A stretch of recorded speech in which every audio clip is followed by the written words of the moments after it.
You may be struggling a while right now, feeling like nothing's changing or time's flying. Well, in this episode, I'm going to give you 7 out of the ordinary tips that I wish I knew when I was depressed.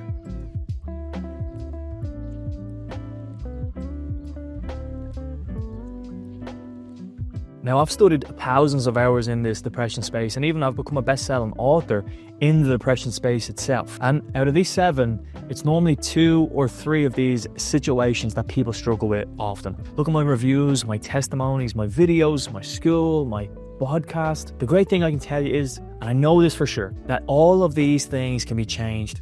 That I guarantee. The first one on the list is this idea of rumination. I wish I knew this. I only knew this after the fact, or even when I did know it, I actually helped my life so much. So that's the purpose of rumination, of helping you. What rumination is this idea of repeating your thoughts over and over and over and over and over again, and almost feeling like you can't control it, you can't stop it. It's people, places, situations, things that just keep going on and on and on and on. And you can bounce around from 1, 2, 3, 4 things in your mind, and it just consumes you and eats you up. Until I realized and recognized that was a thing, and then learned strategies to change that, that was a real game changer for me. So that's number 1 on the list. Let's jump into number 2. Number 2, neuroplasticity is a thing where we can develop at any time, any moment, any skill, because our brain has the capability of developing new cells anytime. And all dog can learn new tricks. So if you think you're so fixed on this one identity, this one ideology, and this one thing, this mindset, this attitude, this beliefs, this condition, it doesn't have to stay this way. It can change because of neuroplasticity. Our brain is great and fantastic at developing.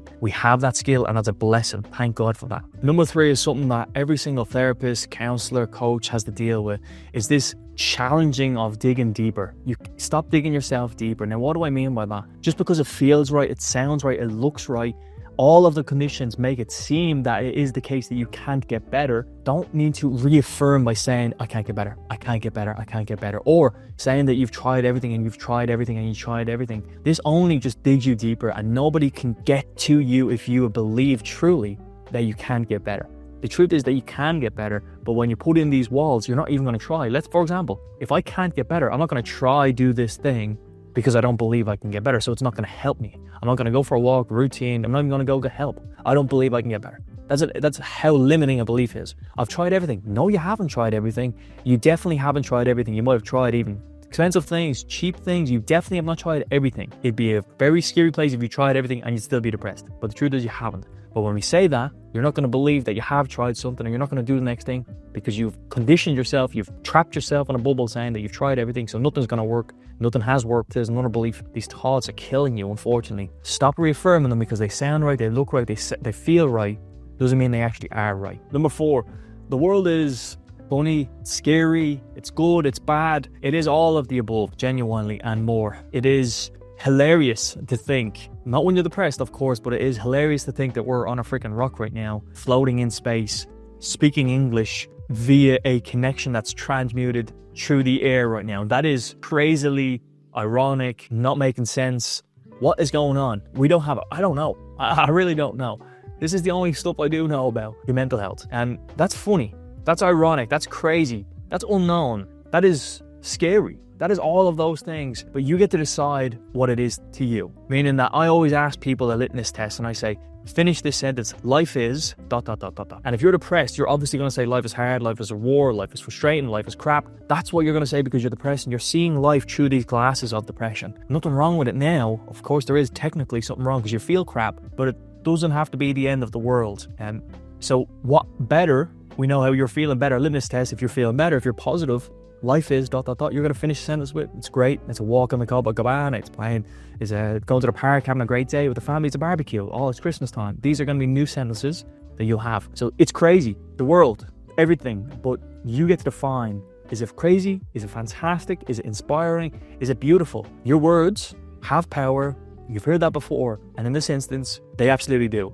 We're floating on a rock here. Let's put a positive spin on this thing instead of feeling all the misery. Number 5 is a book I'm going to recommend to you by Professor Steve Peters, I believe it is, The Chimp Paradox. What a fantastic book. He's got testimonies from Stephen Gerrard, Ronnie O'Sullivan, and other professionals out there that I find fantastic and inspiring. This book changed my life when I was going through my dark days. I'll give you 2 concepts from the book that I really valued. One of them I can give you: emotions aren't facts. Now that's just absolute reality. Emotions aren't facts. They're usually based off assumptions And I can give you an anecdote that for a session I had this week with a client, this client is really harsh in terms of self-image and self-perception and self-identity, how he's judging himself. A lot of people in depression are too, that, oh my God, you can't do this. Oh my God, you're not doing this. Oh my God, you're staying there, and you're blaming. And that's unfortunately creating you're throwing a lot of dirt on yourself. Side note. But the anecdote continues with this is that we had about a 10-minute conversation that was quite stressful and pointing and digging into these things, right? And at minute 9:30, he took a hit of a vape, and what did he go? He said,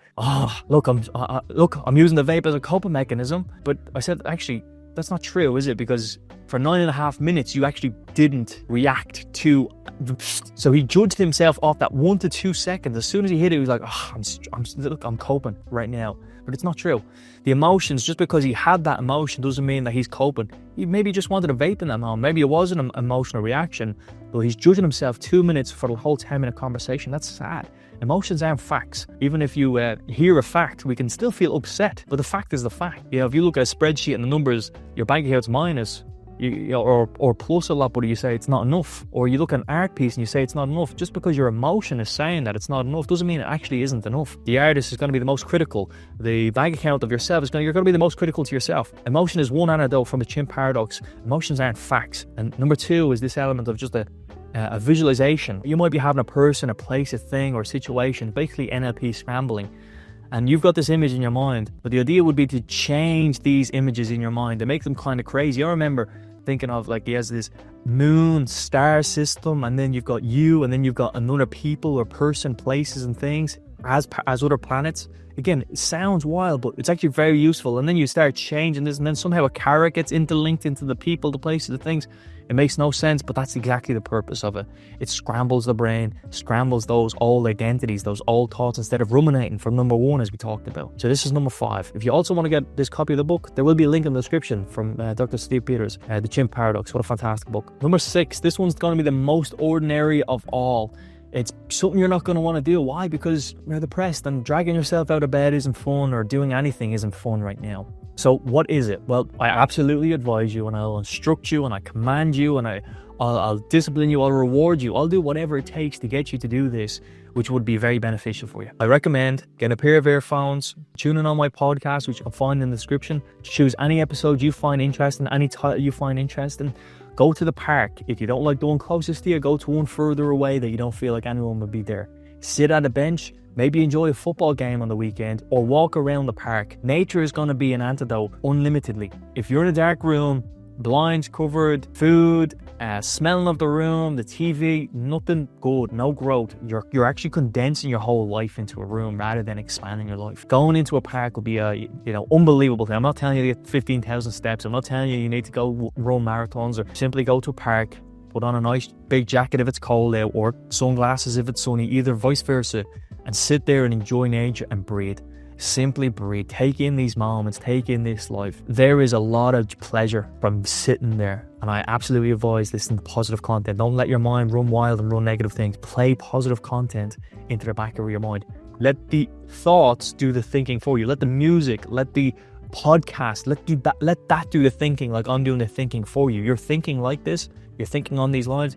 I'm thinking for you technically. When I have an audiobook, that's thinking for me. It's giving me ideas, giving me suggestions. We want good things planted in the mind, without a doubt. So let's do that. That's number 6. Number 7, sticking to your word. Talked earlier about self-reliance, self-belief, and that person judging themselves, self-perception, self-image. All of these words are fantastic, but you don't see them. You don't see my self-image. You don't see my self-perception on my face, on my body. You don't see that anywhere. Self-trust. How much times have you broken your own word? Well, everyone breaks their word a lot, and I will tell you that. There's a couple of levels of accountability. The first level is to yourself, which isn't anything. But the point is, when you're here right now, you need to be able to build yourself up rather than keep beating yourself down. Sometimes you're going to have to start way down here where you think you should be starting here. You should be in the gym. You should be running. You should be active. You should be doing this hobby. You should be saying yes. But you actually need to start here. Jordan Peterson talks about cleaning your bedroom. That's an example of starting small. You need to start there and start building your self-trust, your self-belief back up. It's sad. Your self-trust, your self-reliance, self-image, self-perception, self-belief, self-identity, all of these words start growing and stacking wins rather than reducing and beating yourself and attacking yourself and shutting yourself down. which unfortunately is likely what's happening. And I would say a bonus one for this, but it's this element of if you're really struggling right now, or even if you're just struggling, never hesitate to reach out for help. I added a disclaimer at the start of where there's unlimited amount of help, but I'll also add another disclaimer now. If you're even more struggling, there is crisis numbers available. I'll list UK, Ireland and United States on the YouTube here. Please contact them. There's no rush, no hesitation, no frustration. They're going to be there to support you. But you've got to get out of your own beliefs. If your belief is they're not going to help me, I can't do anything, or they won't do anything, or there's nothing's going to work, it's not going to matter, or your brain just saying, no, don't call them because it's better, it's safer here, or they're going to judge you, or they're going to find out. These beliefs are killing you, unfortunately, slowly but surely. Actually reaching out for help is going to be a fantastic step. And you're going to remember reaching out for help. I remember talking to my mum about getting help. I remember talking to my friends. It's these emotional moments, these changes that actually is going to help you. I really appreciate and hope you've enjoyed this video. I want to say from the bottom of my heart that you can get help again. And I have been there. If you are really struggling, anytime you can reach out to me on Gary the Expert Instagram. You've my website, GaryTheExpert.com, and you can have my WhatsApp right there. You can reach directly out to me. You can also check the link tree below where there's that small school community that I've just started up, and then also the podcast that I've started up. They're completely free if you want to start. Just start. Anything that I could do for you in that regard. And I really hope that I can see you in the future making great progress, and I hope you can come back to this video and comment. Do comment what the situation is and what change you're going to make from this. I would love to hear that. But with that being said, leave a like, comment, subscribe. I'll see you in the next day. I hope you have a blessed day. You are blessed. You are amazing. I'll see you then. Bye-bye.